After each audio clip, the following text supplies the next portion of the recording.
the sea once again. It's been a long journey from Florida to the shores of Mauritania. This country seems completely untouched by the religious fervor that rages in many other Muslim areas. Mauritania is a relatively young nation, working a lot harder to obtain a higher standard of living for its people than creating religious conflict.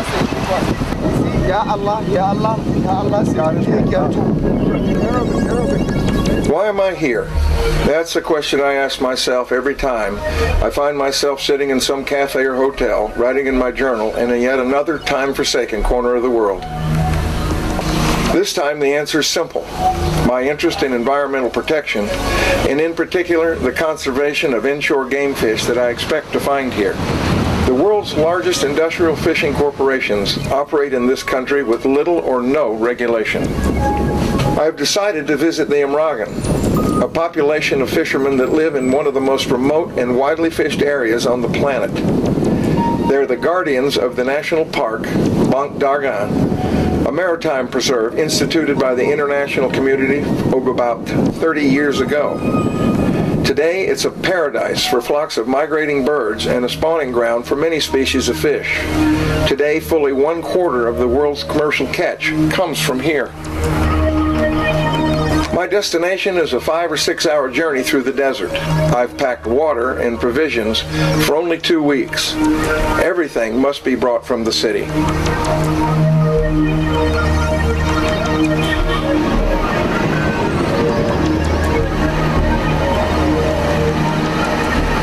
Before departing, I got a copy of the local tide charts, and I've noted the tides.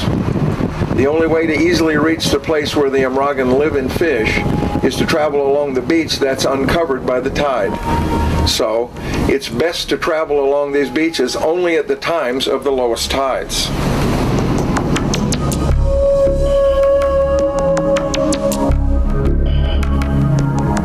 I got a late start and was forced to go inland about midway through the trip. The desert has exacted a high price in the form of a baking sun and sandstorms that cover the only passable trails.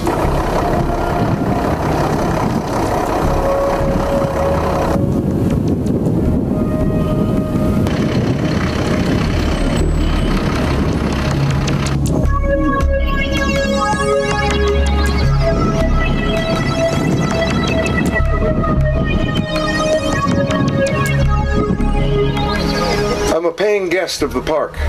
These tents are available to the caravans of adventurers that cross the desert on powerful Land Rovers. They normally arrive in the evening and depart in the morning, having very little contact with the local people. This will be my home for some weeks.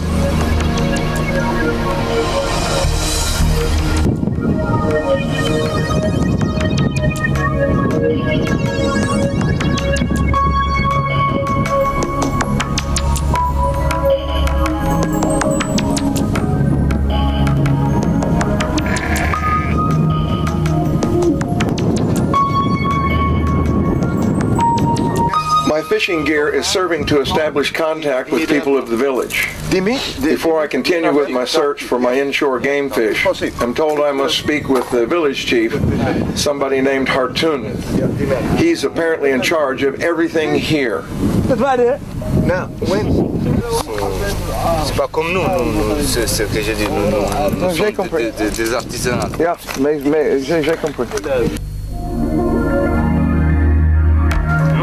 Moi je suis d'une tribu qui s'appelle Ga. Ils sont nobles, ils disent nobles. I am from a tribe called Ga. They say we are noble. We are of the Arab nobility. We don't take things that don't belong to us. You must know that at one time life in Mauritania was like the Wild West and the cowboys of America. It was the same. The strongest ruled. You could come and shoot me and take all my things.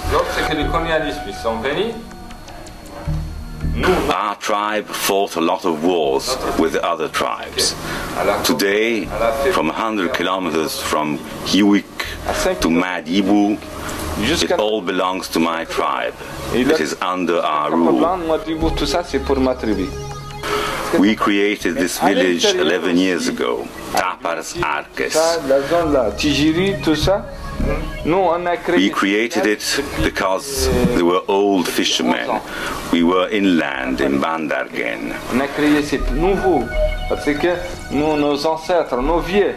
My family has camels and sheep, but we decided to build a village like the other tribes who had already done so on our land. So we came and built a village. It is new. It's unlike the others. Have you noticed? Have you understood? C'est pas comme les autres villages. C'est bien plat.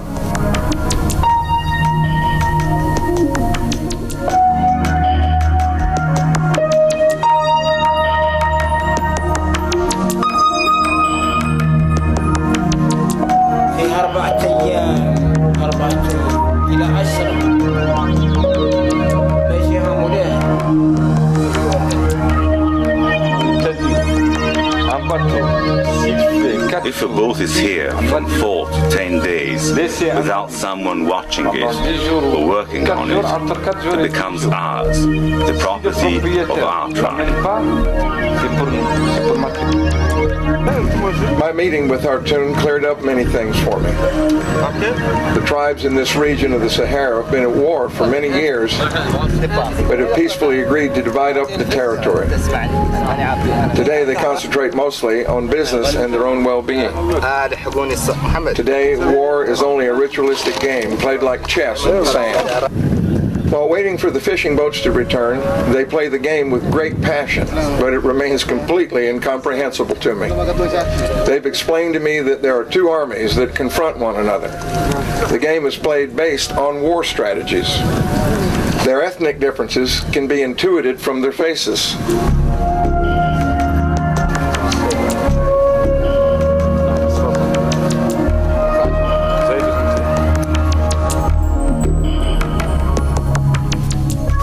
It's been a long but interesting day. As I understand from Hartoun, the Imragen number only a few hundred. They are the only ones who have been given the rights to fish the waters of the preserve, but they're often forced to sell their boats and their fishing licenses to wealthier businessmen from the city.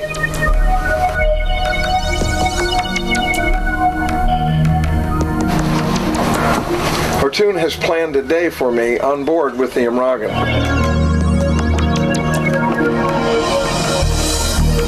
I must be up well before sunset, since the fishermen weigh anchor at first light. They will not wait for me if I arrive late.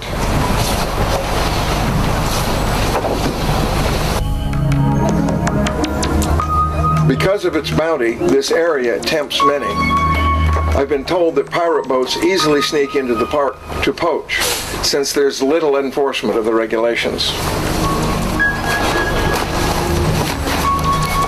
Le bateau c'est très vite, le plus vite is fleet.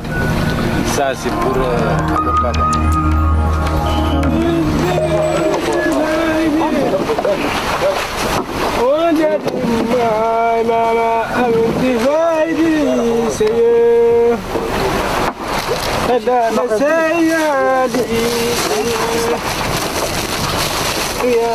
I'm encouraged to find that only sailboats without motors are allowed to navigate the park, which will have the least possible environmental impact. Having sailed for many years, I'm intrigued by the types of sails with which the Imragen have rigged their boats.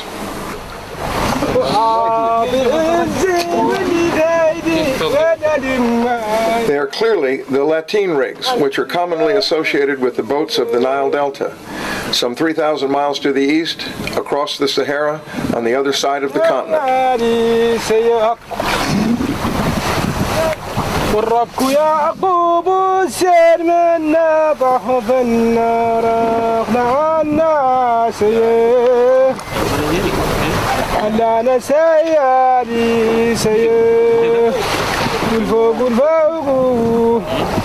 I doubt the crew is familiar with the history of the sails, which they are so adept at handling.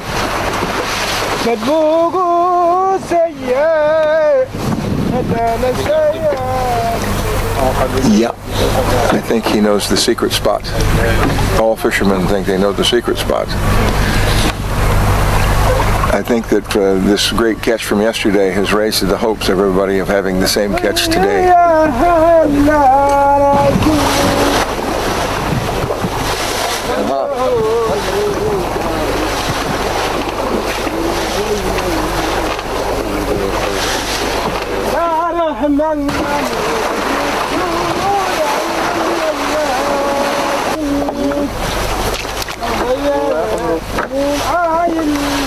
Guests of the park are restricted to fishing from shore and in only a few designated areas.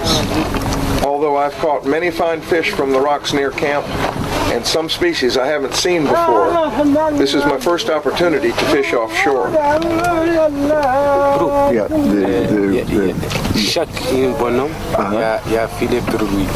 Every man on board has a net. If he catches anything, it is for himself. The boat has 2 nets. I am like the others. I have 1 net. If I catch something, I earn something. If not, I don't. It's a question of luck. In Norway, most fish is sold for 40 cents a pound, sometimes 80.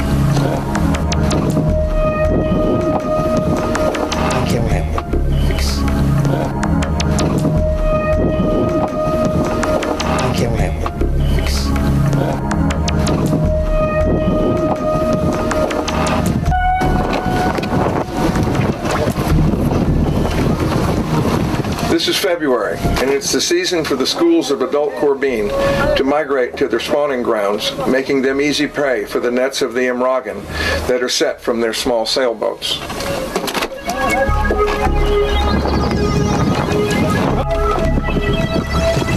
It's not an easy life. The life of the Imragen is not an easy life. Yes, this is exactly what the life of a professional fisherman is like.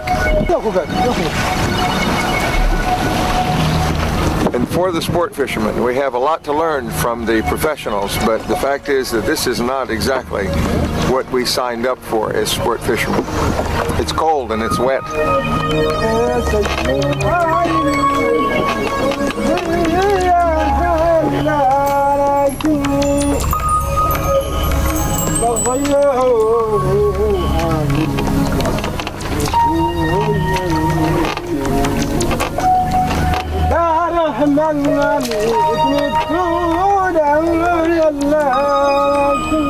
Even though the fish is not that good for the guys, it doesn't keep them from being having a good time. They're in pretty good mood. They're still having a little bit of fun.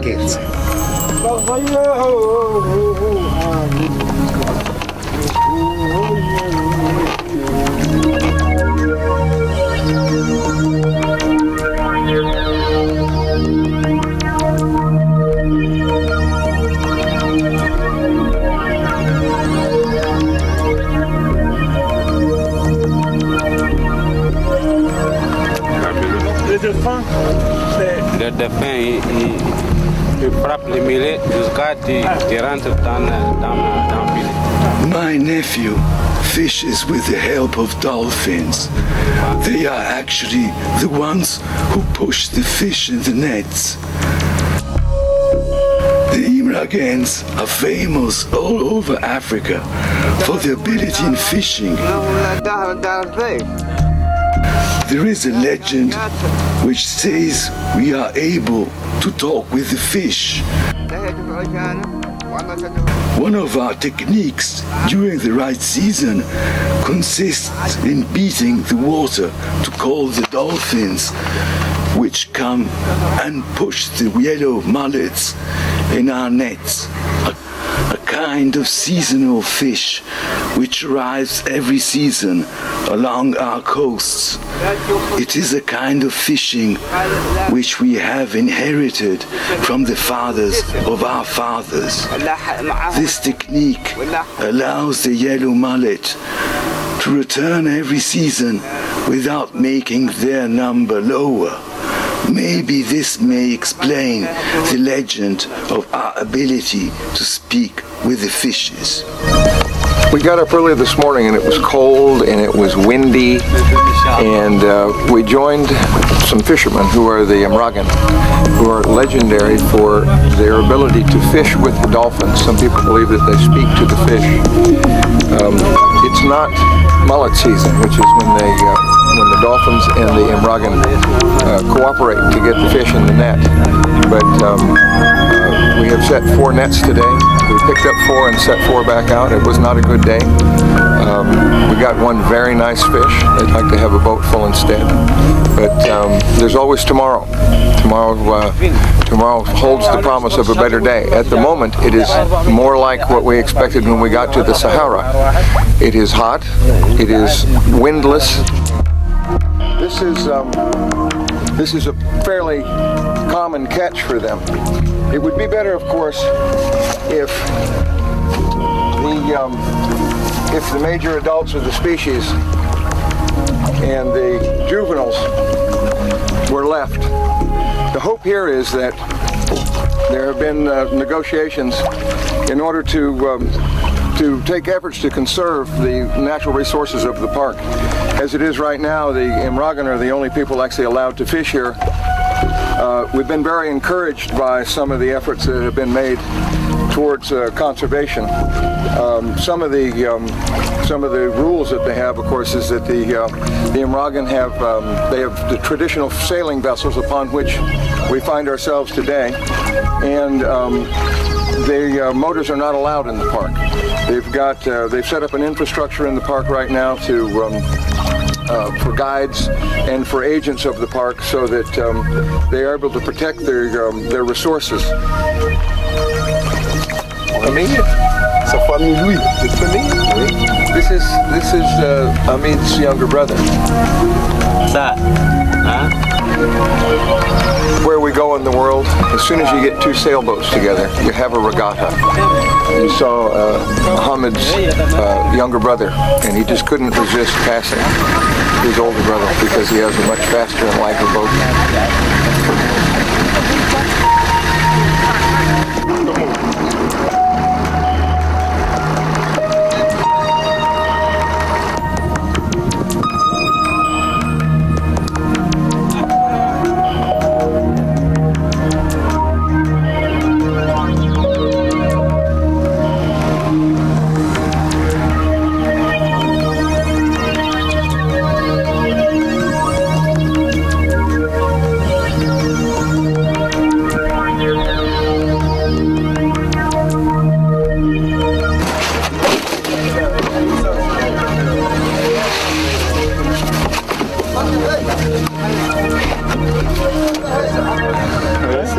C'est la saison de la courbine. C'est la saison de la courbine. Yes, it is the season for corbine. Sometimes they catch a ton. Des fois, il y a 10 At times tonnes, 2. 6 tonnes, 7 tonnes. It depends. Ça dépend, Times they des fois, il n'y a catch rien. nothing. Ça dépend des filets. La courbine.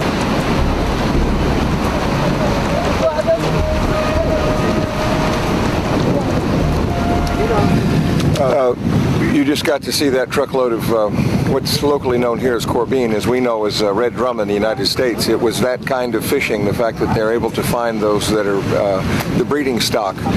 When they're spawning, they're easy to surround in a net, and that was an entire school right there. That's precisely what caused the rules to change in the United States, and now red drum is a sport fish and no longer fished commercially. So we just hope that obviously there's a huge fishery here. It's been tapped for some time, and it's a long way from depleted. But we hope that they are able to set limits in time, and we have had talks with some of the agents of the park, and they recognize the necessity. So there's hope. And I had a discussion with the gentleman here in the white coat, and they are completely familiar with the life cycle of corbine, and he assures me that that fish, even though there are some 30 rays on there, can't be more than 15 years old. And I'm sure that he's probably correct. He knows more about corbine than I do.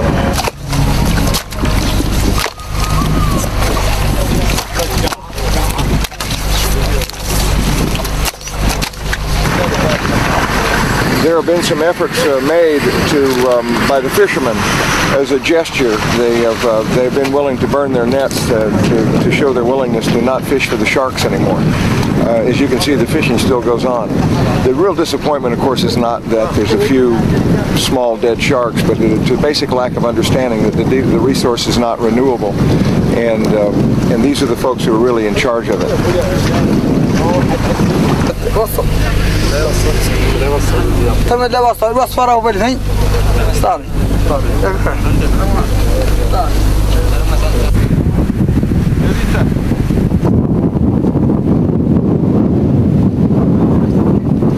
A shark, a hammerhead shark.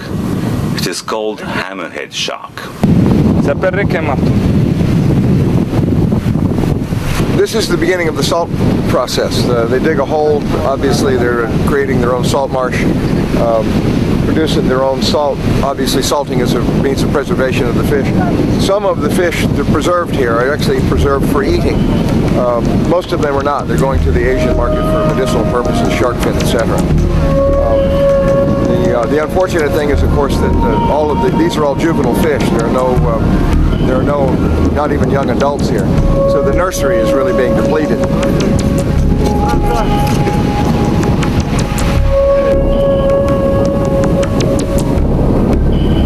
It's an imperfect world. There's efforts afoot right at this moment to do a little bit more control of the industrial fishing in the park.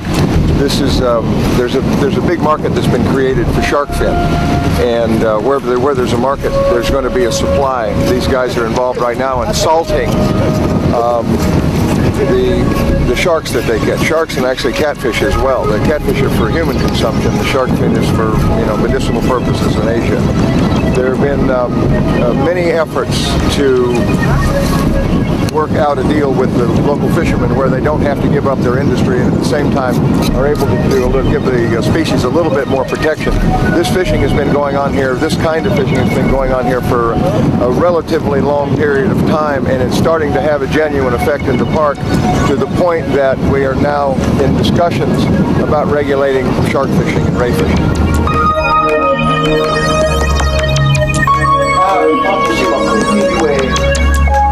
Forever, I don't know.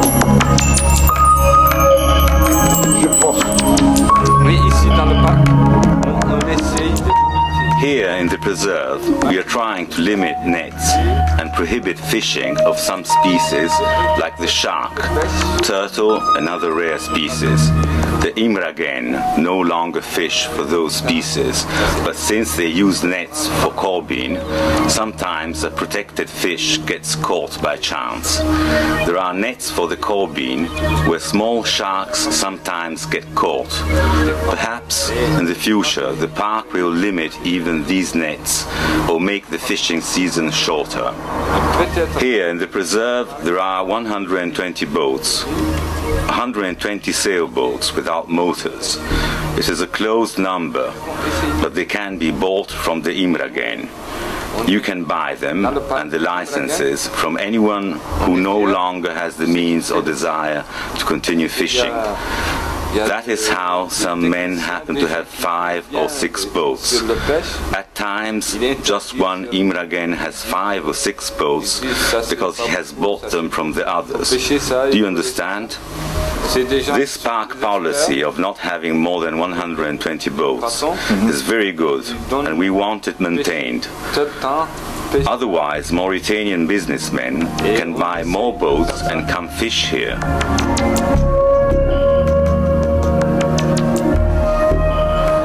I hope the experts to whom Hartoon referred know their business well. I know how easy it is to irreversibly upset the ecological balance, but these fishermen have few alternatives to support themselves.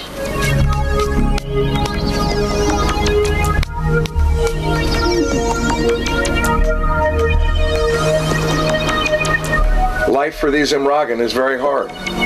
An elder of the village with whom I have spoken was only 54 years old. Although he is younger than I, his face shows signs of the desert wind. Hey, I have a new friend. a small desert rodent that's lived in this tent longer than I have. I named him Lawrence, as in Lawrence of Arabia. He keeps me company. Tomorrow I'll rise again at an impossible hour. They're taking me to see a large community of migratory birds that stop on the islands of vast grass flats that surface at low tide, as well as the fish for whom we've come in search.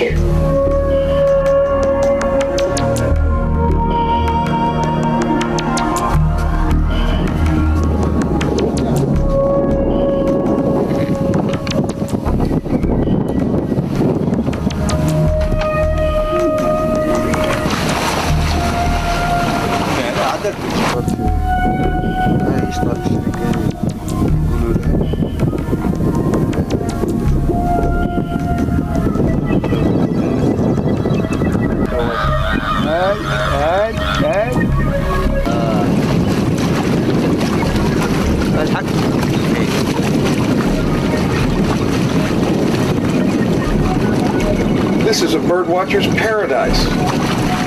Pelicans, flamingos, cormorants, and dozens of other migratory species can easily be seen here.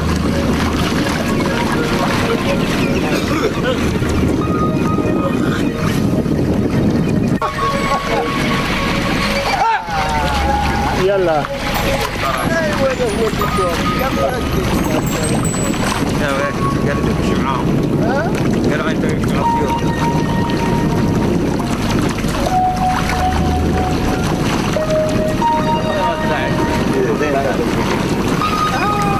I leave the Imragen and their natural paradise for fish and fauna, with Hartoon's voice in my ears, reminding me of how proud they are of the park and what it does.